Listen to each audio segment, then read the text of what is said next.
سبحانك لا علم لنا إلا ما علمتنا إنك أنت العليم الحكيم. سبحانك لا علم لنا إلا ما علمتنا إنك أنت العليم الحكيم. سبحانك لا علم لنا إلا ما علمتنا إنك أنت العليم الحكيم.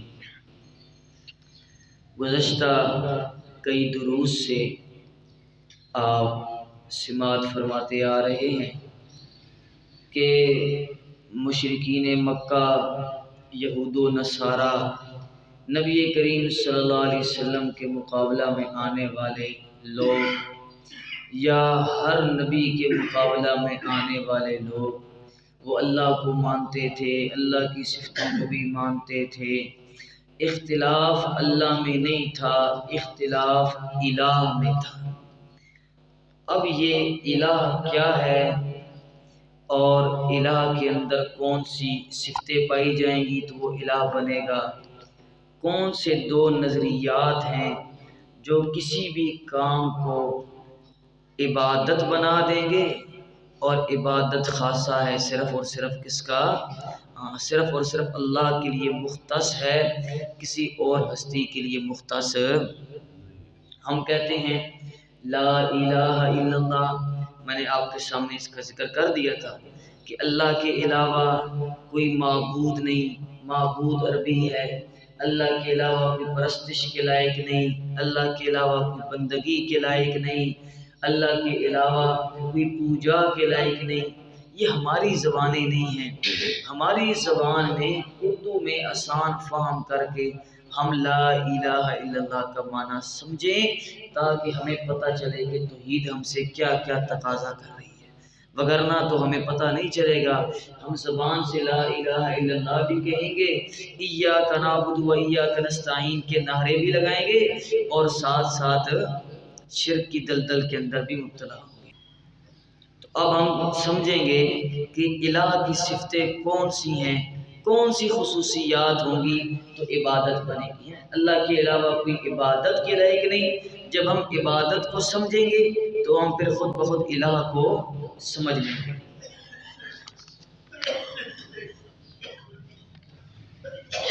عبادت کا، اور ذرا توجہ کر کے بیٹھیں گے، عبادت کا لغوی معنی، لغت میں عبادت کہتے ہیں، لفظی معنی عبادت کا یہ ہے غایت تذلل. بولیں گے ساتھ ساتھ غایت تذلل. غایت اردو میں بھی استعمال ہوتا ہے، غایت انتہا کو کہتے ہیں. غایت کسے کہتے ہیں؟ کسی بھی چیز کی انتہا. تذلل بھی ذلت سے ہے، اردو میں استعمال ہونے والا لفظ ہے. غایت تذلل معنی یہ ہے کہ ذلت کی انتہا کر دینا، ذلت کی انتہا کر، عاجزی کی انتہا کر دینا، انکساری کی انتہا کر دینا، سلنڈر کرنے کی انتہا کر دینا. یعنی اب میں یا دنیا کی کوئی طاقت کچھ نہیں کر سکتی، کرنے والا اللہ ہے. یہ عبادت کا لغوی معنی ہے. یا جس ہستی کے متعلق بھی نظریہ ہے کہ میں اس کے سامنے یہ کام کروں گا تو یہ عبادت ہے. ٹھیک ہے جی. غایت ذلت کی انتہا کر دیں. دیکھیں یہ آپ کی پیشانی ہے، کتنی عظیم چیز ہے. آپ گوارا کریں گے کہ آپ کسی انسان کے سامنے جھکائیں اس کو؟ آپ کہیں گے یہ گردن کٹ سکتی ہے، جھک نہیں سکتی. اگر خاندانی آدمی یا غیرت مند آدمی. کیوں؟ کیونکہ یہ سب سے انسان کے جسم میں سب سے اعلیٰ چیز ہے. یہ جب آپ زمین پر رکھتے ہیں، وہاں پر جہاں پر سب کے پاؤں لگتے ہیں، کبھی آپ اس چیز کو سوچیں. جب آپ سجدہ کرتے ہیں اس صف کے اوپر، اس کے اوپر بچے بھی پاؤں مارتے ہیں. میں گزروں گا تو پاؤں ماروں گا، آپ گزریں گے تو پاؤں ماریں گے. کبھی ایک انسان یہ تصور کر سکتا ہے کہ جہاں سب کے پاؤں لگ رہے ہیں میں وہاں یہ پیشانی ٹیک رہا ہوں؟ یہ ہے غایت تذلل. ذلت کی انتہا کر دے. اللہ تیرے لیے سب کچھ حاضر ہے، تیرے علاوہ کوئی کچھ بھی نہیں. یہ کیا ہے؟ ذلت کی اور یہ کس کے لیے ہونی چاہیے؟ عبادت کا لغوی معنی ہوا غایت تذلل، ذلت کی انتہا، اور یہ صرف اور صرف فقط کس کے لیے ہوگی جی؟ اللہ کے لیے۔ ابھی تشریف چلیں، اچھا جی، عبادت کا لغوی معنی، اب یہاں سے ذرا توجہ کیجئے گا۔ عبادت کا لغوی معنی ہو گیا غایت تذلل۔ اصطلاح میں یعنی مفہوم کے اعتبار سے عبادت کسے کہتے ہیں؟ عبادت کہتے ہیں ہی الخضوع والتذلل للغیر بقصد التعظیم۔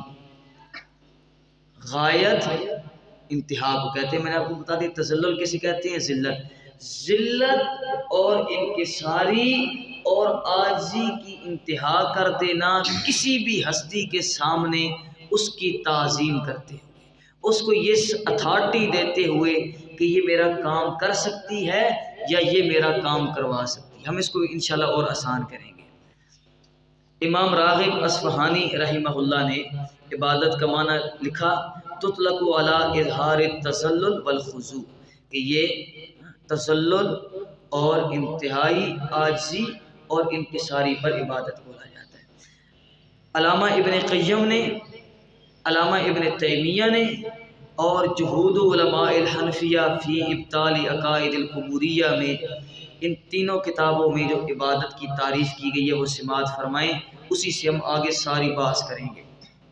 العبادت عبارت عن الاعتقاد والشعور بأن للمعبود سلطة غیبیة يقدر بها على النفع والضرر فكل دعاء وثناء ينشأ بهذا الاعتقاد فهو العبادة۔ عبادت کہتے ہیں کہ دو نظریے ذہن میں رکھ کر کسی بھی ہستی کے سامنے کوئی کام کیا جائے، دو نظریے ذہن میں رکھ کر کسی بھی ہستی کے سامنے کوئی کام کیا جائے وہ عبادت بنے گا۔ اس کو مزید بھی انشاءاللہ آسان کریں گے۔ پہلا نظریہ یہ ہے کہ میں کوئی کام، کھڑا ہوں، بیٹھا ہوں، تعریف کر رہا ہوں، جھکا ہوں، کوئی کام کسی ہستی کے سامنے کھڑے ہو کر آپ کریں، اور ذہن میں پہلا نظریہ یہ ہو کہ میں اس ہستی کو نہیں دیکھ رہا، وہ ہستی مجھے دیکھ رہی ہے۔ میں اس ہستی کو نہیں دیکھ رہا، وہ مجھے دیکھ رہی ہے، اسے تسلط غیبی حاصل ہے، وہ میرے حالات سے باخبر ہے، وہ میری اس کام کو، میری اس تعظیم کو دیکھ رہا ہے۔ یہ پہلا نظریہ ہے۔ میں نہیں دیکھ رہا، وہ مجھے، یہ غایت اسے کہتے ہیں تسلط غیبی، تسلط، اسے غیب پر تسلط حاصل ہے، مجھے دیکھ رہا ہے، میرے حالات سے باخبر ہے، اسے پتہ ہے کہ میں کیوں آیا۔ اور دوسرا نظریہ یہ ہے کہ وہ میرا کام کر سکتا ہے یا کروا سکتا ہے، میرا کام کر سکتا ہے یا کروا سکتا ہے جس کے سامنے میں کوئی بھی کام کر رہا ہوں۔ دو نظریے، پہلا نظریہ میرے حالات سے باخبر ہے، دوسرا نظریہ کہ وہ میرا کام کر سکتا ہے یا کروا سکتا ہے۔ آسان ہو گیا جی، اس کو مزید آسان کرتے ہیں۔ اس کو حضرت نیلوی شاہ صاحب رحمہ اللہ دو لفظوں میں بیان کرتے تھے، ہمادان ہما کو، ہمادان ہما کو۔ میں جس ہستی کے سامنے کوئی بھی کام کر رہا ہوں وہ ہستی سب کچھ جاننے والی ہے، میرے حالات سے باخبر ہے، اسے پتہ ہے میں کیوں آیا ہوں، مجھے دیکھ رہی ہے، میں اسے نہیں دیکھ رہا۔ اور دوسرا وہ میرا کام کر سکتی ہے ہستی، یا وہ کسی سے میرا کام کروا سکتی ہے۔ اب اس کو مزید مثال کے ذریعے آسان کرتے ہیں۔ دیکھیں یہ جو قیام ہے، نماز میں آپ نے ابھی نماز پڑھی عصر کی، ہاتھ باندھ کے آپ کھڑے ہوئے اللہ کے حضور، یہ قیام، یہ آپ نے اللہ کی عبادت کی ہے کہ نہیں کی ہے؟ یہ قیام عبادت ہے، یہ قیام عبادت ہے نا؟ اچھا، آپ نے ابھی درس ختم ہوا، آپ اپنے بزرگ، اپنے استاد، اپنے والد، کسی کے سامنے یوں ہاتھ باندھ کر کھڑے ہوئے، ہاں جی کیا کہتے ہیں؟ ہاتھ آپ نے اللہ کے سامنے بھی باندھے ہیں، اپنے بزرگ کے سامنے بھی باندھے ہیں، یہ قیام عبادت ہے، وہ قیام عبادت نہیں، فرق کیوں ہے؟ اور فرق نظریوں نے بنایا ہے۔ جب آپ نے اللہ کے سامنے دو ہاتھ باندھ کر کھڑے ہوئے تو آپ کے ذہن میں تھا کہ میں اللہ کو نہیں دیکھ رہا، اللہ مجھے دیکھ رہا ہے، اللہ میرے حالات سے باخبر ہے، اس میری تعظیم سے خوش ہوگا، خوش ہونے کے بعد میرا کام کر دے گا، میری حاجتیں دور کر دے گا۔ یہ اللہ تعالیٰ کے پاس اختیار اتھارٹی ہے۔ یہ دو نظریے تھے، انہوں نے اس قیام کو کیا بنایا؟ عبادت بنایا۔ لیکن جب آپ اپنے والد کے سامنے کھڑے ہوئے تو آپ کی دو نظریے نہیں تھے، لہٰذا والد کے سامنے قیام ہونا یہ عبادت۔ اچھا، پھر ایسا ہوا کہ آپ نے دیکھا کہ جمعے کی نماز کے بعد پھر ہمارے دوست کھڑے ہوئے، انہوں نے ایک تیسرا قیام کیا، ہاتھ باندھے اسی طرح۔ ایک قیام آپ نے نماز میں کیا، ذہن میں ہے کہ دو نظریے پائے گئے، اللہ مجھے دیکھ رہا ہے، میرے حالات سے باخبر ہے، میری اس تعظیم سے خوش ہوگا، راضی ہوگا، اور میری حاجتیں، میری دعائیں قبول ہوں گی، میری حاجتیں دور ہو جائیں گی، میں اللہ کے قریب ہو جاؤں گا۔ یہ دو نظریے والد صاحب کے سامنے کھڑے ہوئے، یہ دو نظریے نہیں پائے گئے، لہٰذا عبادت نہیں بنا۔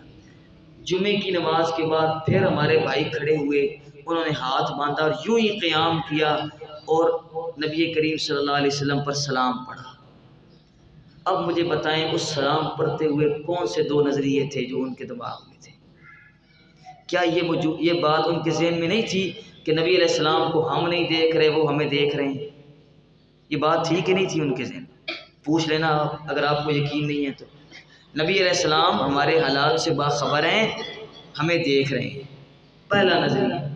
دوسرا، نبی کریم صلی اللہ علیہ وسلم ہماری حاجتیں دور کر سکتے ہیں یا اللہ سے سفارش کر کے ہمارا کام کروا سکتے ہیں۔ یہ دو نظریے پائے گئے، تو اب مجھے بتائیں کہ وہ جو مصطفیٰ جان رحمت لاکھ السلام، وہ قیام کیا بنا؟ اب عبادت بنے گا کہ نہیں بنے گا؟ نہیں بنے گا۔ کیوں نہیں بنے گا؟ دو نظریے تو پائے گئے، یہی تو رولا ہے، یہی تو سمجھنا ہے۔ دو نظریے جب آپ اللہ کے سامنے لے کے کھڑے ہوئے کہ اللہ مجھے دیکھ رہا ہے، میرے حالات سے باخبر ہے اور میرا کام کر سکتا ہے، یہ دو نظریے اللہ کے سامنے کھڑے ہونے کو کیا بنایا؟ عبادت۔ والد صاحب کے سامنے کھڑے ہوئے یہ دو نظریے نہیں پائے گئے تو عبادت نہیں بنے۔ رسول اکرم صلی اللہ علیہ وسلم کے سامنے کھڑے ہوئے اور یہی دو نظریے پائے گئے تو اب عبادت بنے کہ نہ بنے؟ اب عبادت بنے، کیونکہ یہی دو نظریے ہیں کہ رسول اکرم صلی اللہ علیہ وسلم میرے حالات سے باخبر ہے، میں انہیں نہیں دیکھ رہا، وہ مجھے دیکھ رہے ہیں اور میرا کام کر سکتے ہیں یا اللہ سے کروا سکتے ہیں۔ یہ دو نظریے کسی بھی کام کو عبادت بنے۔ اچھا، اتحیات بیٹھے ہیں آپ، یہ اتحیات بیٹھنا عبادت ہے؟ صرف بیٹھنا یہ عبادت ہے؟ یہ تو عبادت، ابھی آپ بیٹھے ہوئے ہیں، یہ عبادت بنے گا؟ نہیں بنے گا۔ یہ اتحیات کو، اس قاعدے کو کس چیز نے عبادت بنایا؟ اس کو دو نظریوں نے عبادت بنایا کہ میں جس اللہ کے سامنے یہ قاعدہ بیٹھا ہوا ہوں، تعظیم کر کے بیٹھا ہوا ہوں، وہ اللہ میرے حالات سے باخبر ہے، مجھے دیکھ رہا ہے، اور دوسرا وہ اللہ میرے کام کر سکتا ہے۔ ٹھیک ہے، یہ تو والد صاحب کے سامنے آپ بیٹھے، ابھی اس درس میں بیٹھے ہوئے ہیں، یہ بیٹھنا عبادت نہیں ہے، کیوں؟ دو نظریے نہیں پائے گئے۔ آپ یہ تو نہیں کہہ رہے کہ میں کوئی آپ سے غائب بیٹھا ہوں، کوئی عالم بالا میں، آپ مجھے دیکھ رہے ہیں، میری آواز سن رہے ہیں، اسباب استعمال ہو رہے ہیں، اور آپ یہ بھی نہیں عقیدہ رکھتے کہ میں آپ کے کام کرنے پر قادر ہوں، اختیار ہوں، یہ عبادت نہیں۔ جو ہی آپ ایک قبر پر بیٹھے، اسباب ختم ہیں، اور کہہ رہے ہیں کہ یہ قبر والے کو میں نہیں دیکھ رہا لیکن قبر والا مجھے دیکھ رہا ہے، قبر والا مجھے دیکھ رہا ہے، ایک یہ نظریہ پایا گیا۔ وہ اللہ کو میں نہیں دیکھ رہا لیکن اللہ مجھے، یہ ایک نظریہ۔ دوسرا نظریہ یہ ہے کہ وہ ہمہ کن ہے، وہ میرا کام کر سکتے ہیں یا اللہ سے سفارش کر کے میرا کام کروا سکتے ہیں۔ یہ دو نظریے پائے جاتے ہیں کہ نہیں پائے جاتے؟ اب اس قبر پر بیٹھنا کیا بنے گا؟ عبادت بنے گا۔ اور کلمے میں کیا کہا تھا؟ لا الہ الا اللہ۔ دیکھیں، آپ اپنے بچے کو چومتے ہیں کہ نہیں چومتے؟ چومتے ہیں نا؟ کہتے ہیں جی دیکھو، ہم قبر کو چومیں تو یہ شرک بن جاتا ہے، یہ اپنے بچوں کو چومیں تو شرک نہیں بنتا۔ یہ حجر اسود کو چومے تو شرک نہیں ہے، ہم قبر کو چومے تو شرک ہے۔ یہ دوگلی پالیسی کیوں اختیار کی ہوئی ہے بھی وہابیوں نے؟ بھائی یہ چومنا عبادت نہیں ہے، نظریے اس چومنے کو عبادت بناتے ہیں۔ حجر اسود پہ آپ گئے، حجر اسود کو آپ چومنے لگے، کیا عقیدہ تھا آپ کا؟ کیا نظریہ تھا؟ سنت ہے، ایک تو سنت ہے، دوسرا اللہ کا حکم ہے، اللہ کا حکم ہے۔ میں جس ہستی کا حکم مان رہا ہوں وہ دیکھ رہی ہے مجھے کہ نہیں دیکھ رہی؟ دیکھ رہی ہے۔ اچھا وہ میرے اس چومنے پر، اس حکم پورا کرنے پر خوش ہوگا کہ نہیں ہوگا؟ راضی ہوگا، میری حاجتیں پوری ہو جائیں گی۔ یہ کیا ہے؟ یہ دو نظریے پائے گئے۔ اچھا جب آپ آئے اپنے بچے کو چوما تو کیا کوئی بندہ اپنے بچے کے بارے میں یہ عقیدہ رکھتا ہے کہ میں بچے کو نہیں دیکھ رہا، وہ مجھے دیکھ رہا ہے اور بچہ میرے نفع نقصان کا مالک ہے؟ عقیدہ رکھتا ہے؟ یہ عبادت نہیں بنا۔ اچھا جب آپ قبر پر گئے تو آپ نے کہا کہ یہ بزرگ، اس کو میں نہیں دیکھ رہا، یہ قبر کے اندر سے مجھے دیکھ رہا ہے، اس قبر کو چوموں گا تو وہ خوش ہوگا، وہ میرا کام کر دے گا یا اللہ سے کروا دے گا۔ اب اس قبر کو چومنا کیا بنے گا؟ عبادت بنے گا۔ یہ عبادت کا مفہوم ہے جو ہمارے لوگوں کو دو نظریے، کیا چیز جی؟ دو نظریے کسی بھی کام کو کیا بنا دیں گے؟ عبادت بنا دیں گے۔ دو نظریے کسی بھی کام کو کیا بنا دیں گے؟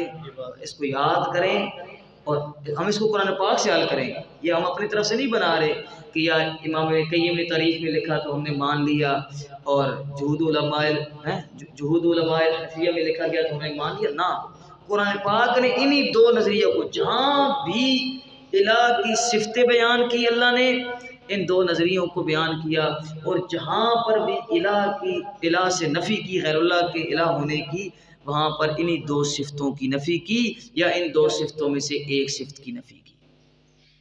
آپ کو سمجھ آ گئی جی یہ مسئلہ کہ دو نظریے کسی بھی کام کو عبادت بنا دیں گے۔ آپ نے کراچی، آپ کے کوئی استاد ہیں، کوئی بزرگ ہیں، آپ نے انہیں فون کیا، آپ نے ان سے حال وال پوچھا، انہیں کہا جی میرے لیے دعا کریں۔ اب آپ اس کراچی والے ہستی کو نہیں دیکھ رہے، لیکن وہ آپ کو دیکھ رہا ہے؟ نہیں دیکھ رہا، تو یہ نظریہ پایا گیا کہ نہیں؟ ہاں آپ کراچی فون کریں، آپ اپنے باپ سے بات کریں تو شرک نہیں ہے، ہم رسول اکرم کو پکاریں تو شرک بن جاتا ہے۔ انا للہ و انا الیہ۔ یہ دو نظریے کسی بھی کام، کوئی بھی کام خود عبادت نہیں ہے، اس کو یہ دو نظریے عبادت بنائیں گے۔ کل دعاء و ثناء ینشأ بہذا الاعتقاد فہو العبادہ۔ ہر دعا، ہر ثنا، ہر تعظیم، ہر فعل، ہر کام جس کے اندر سے یہ دو نظریے پھوٹیں وہ کیا بنے گا جی؟ عبادت بنے گا۔ اور لا الہ الا اللہ، اس کو ہم قرآن پاک کے اندر سے دیکھتے ہیں، پھر اس پر انشاءاللہ مزید بھی بحث کریں گے کہ قرآن پاک نے یہی دو چیزیں بیان کی ہیں جب بھی الہ کی صفت بیان کی ہے۔ سورہ طٰہٰ کی ابتدا نکالیں آپ، 16واں پارہ۔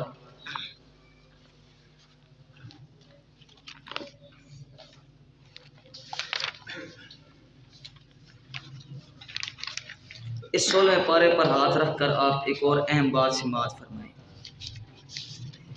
تاکہ جب ہم یہ حوالے پڑھیں تو پھر آپ کو کوئی دشواری نہ ہو۔ دیکھیں، کسی ہستی کو زبان سے الہ کہنا ضروری ہے یا صرف یہ اعتقاد پائے گئے تو بھی الہ مان لیا؟ میں نے آپ حضرات کے سامنے حضرت عدی بن حاتم رضی اللہ تعالیٰ عنہ کی حدیث پڑھی تھی، آپ میں سے کسی کو یاد ہو، توحید فی الحاکمیت کے باب میں، کہ نبی کریم صلی اللہ علیہ وسلم سورہ توبہ کی آیت تلاوت فرما رہے ہیں، اتخذوا احبارهم ورهبانهم اربابا من دون اللہ والمسیح ابن مریم۔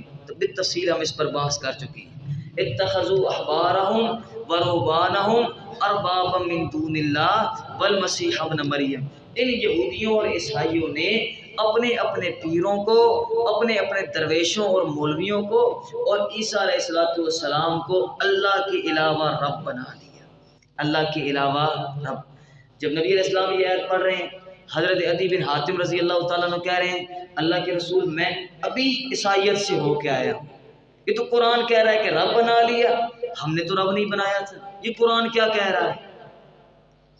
یعنی وہ زبان سے نہیں کہتے تھے کہ حضرت عیسیٰ علیہ السلام الہ ہیں، یہ مولوی، یہ پیر، یہ درویش، یہ گدی نشین الہ ہے، زبان سے وہ بھی نہیں کہتے تھے کہ رسول اللہ ہم تو رب نہیں کہتے۔ نبی علیہ السلام نے فرمایا کیا تم ان کے حلال کو حلال اور ان کے حرام کو حرام نہیں سمجھتے؟ نہیں سمجھتے۔ قانون بنانے کی اتھارٹی ان کو دی ہے نا، یہ کس کی اتھارٹی تھی؟ اللہ کی۔ تو زبان سے اقرار انسان کرے یا نہ کرے، ان دو نظریوں میں سے کوئی ایک نظریہ کسی بھی ہستی کے اندر مان لیا یا دو نظریے مان لیے تو اسے الہ مان لیا۔ زبان سے اقرار ہونا ضروری نہیں ہے، زبان سے اقرار ہونا ہاں، وگرنہ کوئی عیسائی یہ نہیں کہے گا کہ عیسیٰ علیہ السلام الہ ہے، کوئی یہودی یہ نہیں کہے گا کہ حضرت عزیر علیہ السلام الہ ہے، کوئی شیعہ یہ نہیں کہے گا کہ حضرت علی رضی اللہ تعالیٰ عنہ الہ ہے۔ جب یا علی مدد کہتا ہے تو کیا نظریے پائے جاتے ہیں؟ حضرت علی میرے حالات سے باخبر ہیں اور میرا کام کرنے پر قادر ہے، یہ نظریہ ہے کہ نہیں ہے؟ یا رسول اللہ مدد، جب رسول اکرم صلی اللہ علیہ وسلم کو پکارا تو یہی دو نظریے ہیں کہ رسول اکرم صلی اللہ علیہ وسلم میرے حالات سے باخبر ہیں، مجھے سن رہے ہیں اور میرا کام کرنے پر قادر ہیں، یہ اللہ سے کروا سکتے ہیں، ٹھیک ہے؟ یہ زبان سے اقرار ہو نہ ہو، بس اسے یہ نظریے مان لیے تو اسے کیا مان لیا؟ الہ۔ اب دیکھیں جی سورہ طٰہٰ، سبحان اللہ، ابتدا سے پڑھ لیتے ہیں۔ اللہم انک عفو کریم۔ طٰہٰ مل گئے جی، صفحہ نمبر 282۔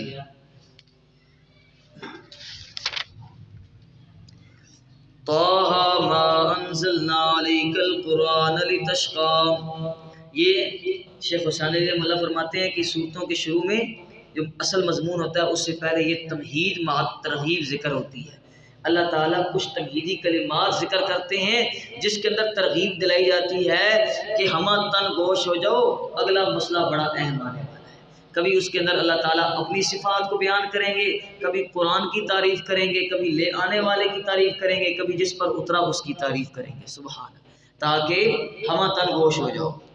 ما انزلنا علیک القرآن لتشقیٰ، نہیں نازل کیا ہم نے آپ پر یہ قرآن لتشقیٰ، بوجھ بنا کر، بوجھ نہیں ہے میرے محبوب، یہ کیا ہے؟ الا تذکرہ، یہ تو نصیحت کی بات ہے، لمن یخشیٰ، جو اللہ سے ڈرتا ہو، اگلی باتیں اس کو نصیحت پہنچائیں گی جو اللہ کا خوف ہوتا ہے۔ تنزیلا ممن خلق الارض والسماوات العلی، اور جاگ جاؤ بھائی، جاگ جاؤ، جو تم کتاب پڑھ رہے ہو یہ اس ہستی نے نازل کیا جس نے زمین کو پیدا کیا اور بلند آسمانوں کو پیدا کیا۔ اتنا عظیم اللہ ہے تو کوئی اہم بات ہی کہے گا نا، یہ تمہید مع ترغیب۔ الرحمن، رحمان ہے، تم سے محبت بھی کرنے والا ہے انسانوں، رحمتاً گوش ہو جاؤ۔ علی العرش استویٰ، عرش پر مستوی ہے۔ اب پہلی صفت آ رہی ہے، ذرا جاگنا ہے، آپ نے بتانا ہے کون سی صفت ہے۔ لہو ما فی السماوات وما فی الارض، اسی اللہ کے لیے ہے، اسی اللہ کی ملکیت میں ہے۔ ما فی السماوات، جو کچھ آسمانوں کی بلندیوں میں ہے، وما فی الارض، اور جو کچھ زمین کی پستیوں میں ہے، وما بینہما، اور جو کچھ اس کے درمیان ہے، وما تحت الثری، اور جو کچھ گیلی مٹی کے نیچے ہے، سب کچھ پر مالک اور قادر صرف اور صرف اللہ ہے۔ کون سی صفت آ گئی جی؟ 10 روپے انعام ملیں گے جو بتائے گا جی۔ ہاں، سب کچھ جاننے والا نہیں، جب سب کچھ، یہ سب کچھ ملکیت اللہ کی ہے تو اللہ جو کچھ چاہے کرے۔ کرنے والا کون ہے؟ سب کچھ کرنے والا، ہم آپ کون ہیں؟ سب کچھ کرنے والا اپنی ملکیت میں ہر بندہ اختیار اس کو حاصل ہے کہ نہیں، وہ جو چاہے کرے۔ آپ اپنے گھر کو جس طرح چاہیں توڑیں، جس طرح چاہے بنائیں، کوئی آپ سے نہیں پوچھ سکتا، ٹھیک ہے؟ تو یہ سب کچھ اللہ کی ملکیت ہے، اللہ کے اختیار میں ہے۔ قادر کون ہے؟ سب کچھ کرنے والا کون ہے؟ یہ پہلی صفت ہے۔ آگے دیکھیں جی، اب آپ نے بتانا ہے وَإِن تَجْهَرْ بِالْقَوْلِ، اے میرے محبوب صلی اللہ علیہ وسلم آپ اپنی آواز کو بات کو اونچا کہہ کے بولیں، اونچی آواز کریں۔ فَإِنَّهُ يَعْلَمُ السِّرَّ، پس بے شک شان یہ ہے کہ وہ اللہ جانتا ہے السر، رازوں کو بھی، وَأَخْفَى، اور وہ اللہ جانتا ہے راز سے زیادہ مخفی بات کو بھی۔ راز سے زیادہ مخفی، راز کیا ہے؟ آپ کے دل میں ہے، آپ نے حاجی صاحب کو نہیں بتایا، مجھے نہیں بتایا، بھائی کو نہیں بتایا، یہ آپ کے دل کا راز ہے، اللہ اس کو جانتا ہے۔ اور راز سے زیادہ مخفی چیز کیا ہے؟ جو چیز 10 سال بعد آپ کے دل میں آئے گی، جو 20 سال بعد اللہ آپ کے دل میں آئے گی، اللہ اس کو بھی جانتا ہے۔ سبحان، کون سی صفت آ گئی؟ ہمدان، سب کچھ جاننے والا بھی، پہلی ایت سب کچھ کرنے والا اللہ، دوسری ایت سب کچھ جاننے والا اللہ، پھر کیا ہوگا؟ نتیجہ دیکھو، اللہ لا الہ الا ہو، نتیجہ نکلا ہے اللہ ہی ہے کہ لا الہ الا ہو، اللہ کے علاوہ کوئی الہ بننے کا بھی اختیار نہیں رکھتا۔ سب کچھ کرنے والا اللہ، سب کچھ جاننے والا اللہ، تو پھر اے انسان یہ مان کہ الہ بھی صرف اور صرف اکیلا، عبادت بھی صرف اور صرف اکیلے اللہ کی جائے گی، تعظیم بھی صرف اور صرف اکیلے اللہ کی جائے گی، پکارا بھی صرف اور صرف اکیلے، کیونکہ یہ دو صفتیں اللہ کی ہیں، کیونکہ یہ دو صفتیں کس کی ہیں؟ اللہ کی ہیں۔ سمجھ آیا جی آپ کو؟ اور حوالہ دیکھیں جی، آپ سورہ 19واں پارہ سورۃ النمل نکالیں، 5 منٹ ہیں، ہم آپ کو حضرت ہدہد صاحب کی تقریر سناتے ہیں۔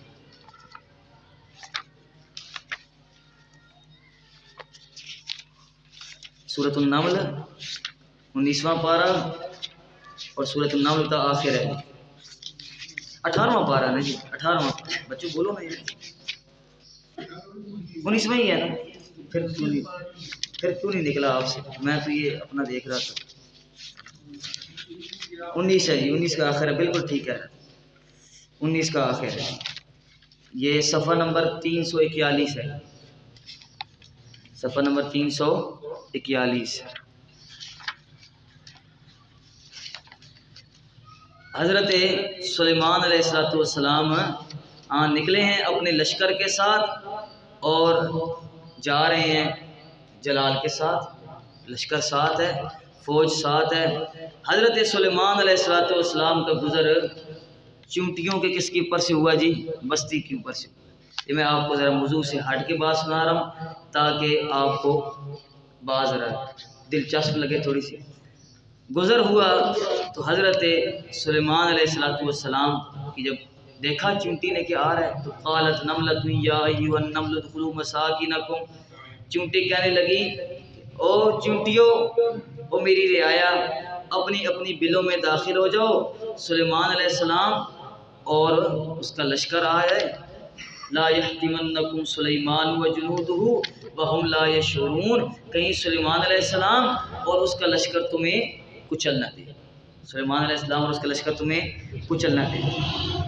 حضرت سلیمان علیہ السلام نے جب یہ بات سنی تو نوادر قوالدی میں حکایت ذکر ہے، حکایت حجت نہیں ہے، میں اسے کوئی دلیل نہیں بنا رہا، ایک حکایت ہے نوادر قوالدی میں، علامہ قوالدی نے حکایت لکھی۔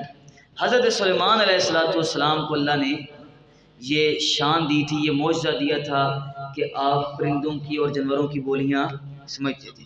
حضرت سلیمان علیہ السلام نے کہا اللہ میں نے اس چونٹی سے ملاقات کرنی، جو اتنی پکی توحیدی ہے، عالم الغیب مسئلے میں اتنی پکی ہے، جو کہہ رہی ہے کہ اللہ کے پیغمبر کو بھی پتہ نہیں ہے کہ جوتوں کے نیچے کیا آ رہا ہے۔ آج کل نہ کوئی بندہ بیان کرے تو پکا کیا ہو گیا؟ وہابی ہو گیا، چونٹی پکی وہابی تھی۔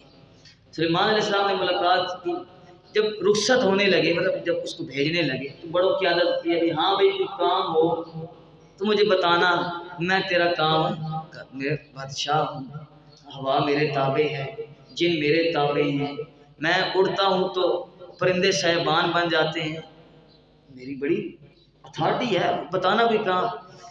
تو حضرت سلیمان علیہ السلام نے چونٹی سے کہا حل لکی من حاجہ، کوئی حاجت ہے، کوئی کام ہے تو بتا، میں تیرا کام کر دوں۔ چونٹی کہنے لگی انت عاجز، چونٹی کیا کہنے لگی؟ انت عاجز فالطلب من العاجز غیر جائز۔ اے سلیمان پیغمبر، آپ کا تخت ہوا میں اڑتا ضرور ہوگا، پرندے آپ کے تابع ضرور ہوں گے، جنوں پر آپ کی سلطنت ضرور ہوگی، لیکن آپ عاجز ہیں اور عاجز سے مانگنا جائز نہیں۔ سلیمان علیہ السلام کہنے لگے اتنی سی ہے تو یہ بیان کر رہی ہو، اتنی سخت؟ سلیمان علیہ السلام نے اور امتحان لیا، کہا لا بد ان تطلبنی منی شیئا، ضروری ہے، لازم ہے کہ تو مجھ سے کچھ مانگے، اگر تو نے مجھ سے کچھ نہ مانگا تو میں تجھے چھوڑوں گا نہیں۔ اب چونٹی پریشان ہوگی کہ پیغمبر ہیں، پھر بادشاہ ہیں، مانگنا تو پڑے گا، تو کہتی ہے اچھا پھر زد فی رزقی وزد فی عمری، زد فی رزقی وزد فی عمری، میرا رزق بھی بڑھا دو اور میری عمر بھی بڑھا دو۔ سلیمان علیہ السلام کہنے لگے کہ عمر اور رزق میرے ہاتھ میں نہیں ہے، جو چیز میرے ہاتھ میں ہے وہ مجھ سے مانگ۔ چمٹی کہنے لگی کچھ آپ کے پاس ہے اور کچھ آپ کے پاس نہیں ہے، میں اس اللہ سے کیوں نہ مانگوں جس کے پاس سب کچھ ہے۔ اے انسان تجھے بھی یہ عقیدہ بنانا چاہیے۔ سبحان اللہ۔ اب آ جائیں جی صفحہ نمبر 342 پر، ہدہد پہ پرندہ غائب ہے، سلیمان علیہ السلام حاضری لے رہے ہیں اور پرندہ غائب ہے۔ صفحہ نمبر 342 کی ابتدا کہتے ہیں لَأُعَذِّبَنَّهُ عَذَابًا شَدِيدًا، بغیر پوچھے غیر حاضری کی ہے سزا دوں گا، بغیر پوچھے غیر حاضری کی ہے سزا دینا، غیر حاضری پر استاد کی اختیار ہے، قرآن بتانا صحیح ہے، صحیح کہہ رہا ہوں بچہ، استاد کو اختیار حاصل ہے کہ وہ پوچھے کہ غیر حاضری کیوں کی ہے، صحیح ہے۔ اچھا سلیمان علیہ السلام نے کہا میں اسے سخت سزا دوں گا، او لَأَذْبَحَنَّ، یہ میں اسے ذبح کر دوں گا، مجھ سے بغیر پوچھے گیا کیوں ہے؟ آ گئے جی ہدہد صاحب، ہدہد صاحب آگے کہتے ہیں میں وہاں سے ہو کے آیا ہوں جہاں سے آپ بھی نہیں ہو کے آئے، میں وہاں سے ہو کے آیا ہوں جہاں سے آپ بھی نہیں ہو کے آئے، اور میں نے وہاں پر بڑے بڑے سیاسی اور بڑے بڑے مذہبی حالات دیکھے ہیں، آپ کے سامنے بیان کرتے ہیں۔ اب حضرت سلیمان علیہ السلام کے سامنے پہلے سیاسی حالت بیان کر رہا ہے، یہ آیت نمبر 23 دیکھیں جی، اوپر سے چوتھی لائن ہے، انی وجدت امرأۃ تملکہم، میں نے وہاں پایا ایک عورت کو، تملکہم، وہ ان کی بادشاہ تھی۔ کڑیاں نو بادشاہ بنا لینا، اپنے اتے حکمران مقرر کر لینا، ایک پرندے نو برا لگتا ہے، البتہ مولانا صاحب کو برا نہیں لگتا، البتہ مولانا صاحب کو برا نہیں لگتا۔ اچھا تملکہم وأوتیت من کل شیء، اور وہ دیے گئے ہیں من کل شیء، ہر چیز، وہ دیے گئے ہیں ہر چیز، یعنی جو جو ان کو بادشاہت کے لیے چیزیں درکار ہیں، فوج، اسلحہ، ہر چیز ان کے پاس، وزیر، مشیر، تخت، محل، سب کچھ موجود ہے۔ وَلَهَا عَرْشٌ عَظِيمٌ، اور اس عورت کا ایک بڑا تخت ہے، آپ کا تخت بھی بڑا ہے پر اس کا تخت بھی ہے، میں وہ بھی دیکھ کر آیا۔ اچھا اب یہ سیاسی حالت، بڑے امیر ہیں اور بڑے تگڑے ہیں لیکن اتنے گئے گزرے ہیں کہ عورت کو حکمران بنائے۔ مذہبی حالت کیا ہے؟ وجدتها وقومها، میں نے اس کو اور اس کی قوم کو پایا، یسجدون للشمس، وہ سجدہ کرنے والے ہیں سورج کو، من دون اللہ، اللہ کے سوا، وزین لهم الشیطان اعمالهم، شیطان نے مزین کر دیے ان کے لیے ان کے اعمال، فصدهم عن السبیل، ان کو روک دیا حقیقی راہ سے، صراط مستقیم سے، فہم لا یہتدون، وہ ہدایت نہیں پاتے۔ یہ حالات بیان کرنے کے بعد اب تقریر شروع کرنے لگا۔ اب کیا کرنے لگا ہے جی؟ تقریر۔ ایک پاؤ کا پرندہ ہے، پیغمبر کا دربار ہے، اور وہ کیا بیان کر رہا ہے؟ توحید۔ پیغمبر یہ نہیں کہتے بیٹھ جا، تجھ سے زیادہ توحید مجھے آتی ہے، نہ، معلوم ہوتا ہے توحید اتنا میٹھا مضمون ہے، اتنا خوبصورت عنوان ہے کہ اگر پرندہ بیان کرے تو پیغمبر ہاں یوں انگلی لگا کے توحید کے موضوع پر تقریر سننا شروع کر دیتا ہے۔ سبحان اللہ۔ تقریر سنیں جی، 2 صفتیں ذکر کرے گا، ذرا آپ نے جاگنا ہے، حدود سے لائق بننا ہے۔ اللہ یسجدوا للہ، وہ سجدہ کیوں نہیں کرتے، للہ اللہ کے لیے۔ سورج کو سجدہ کرتے ہیں، اللہ کو کیوں نہیں سجدہ کرتے؟ کیوں بھائی اللہ کو کیوں کریں؟ اللہ کی پہلی صفت الذی یخرج الخبء فی السماوات والارض، وہ اللہ نکال لاتا ہے چھپی ہوئی چیزوں کو زمین آسمان سے اور زمین سے۔ کھیتیاں زمین سے نکال کر اوپر لے آیا، آسمان سے بارش برسائی، زمین مردہ تھی اس کو ہرا بھرا کر دیا، آسمان سے چھپا ہوا سورج نکال دیا، آسمان سے چھپا ہوا چاند باہر نکال دیا، یہ ساری آسمان سے چھپی ہوئی بارش باہر نکال دی، زمین سے چھپی ہوئی بوٹیاں باہر نکال دی۔ کون سی صفت بیان کی؟ سب کچھ کرنے والا اللہ ہے، سب کچھ کرنے والا، سب چیزوں پر اختیار کس کا چلتا ہے؟ پہلی صفت۔ دوسری وَيَعْلَمُ مَا تُخْفُونَ وَمَا تُعْلِنُونَ، وہ اللہ جانتا ہے جو کچھ تم چھپاتے ہو اور جو کچھ تم ظاہر کرتے ہو۔ کون سی صفت ہے جی؟ ہمادان، سب کچھ جاننے والا بھی، سب کچھ کرنے والا بھی اللہ، سب کچھ جاننے والا بھی اللہ۔ سجدے اللہ کے ہونے چاہیے۔ وہ حدود نتیجہ نکال، حدود نتیجہ نکال، نتیجہ دیکھیے پرندے کا نتیجہ، اللہ لا الہ الا ہو۔ جب یہ 2 صفتیں میرے اللہ کی، سب کچھ کرنے والا اللہ اور سب کچھ جاننے والا اللہ، تو پھر ثابت ہوا کہ الہ بھی اکیلا اللہ، سجدہ اور عبادت اور تعظیم بھی اکیلے اللہ کی جائے گی۔ سمجھ آیا جی آپ کو؟ ہاں، یہ حدود نے نتیجہ نکالا۔ 2 صفتیں، پہلی صفت ہمادان اللہ، دوسری صفت ہما کن اللہ۔ جب یہ دونوں صفتیں اللہ کی ہیں تو پھر عبادت کس کی ہوگی؟ اللہ کی۔ عبادت کسے کہیں گے؟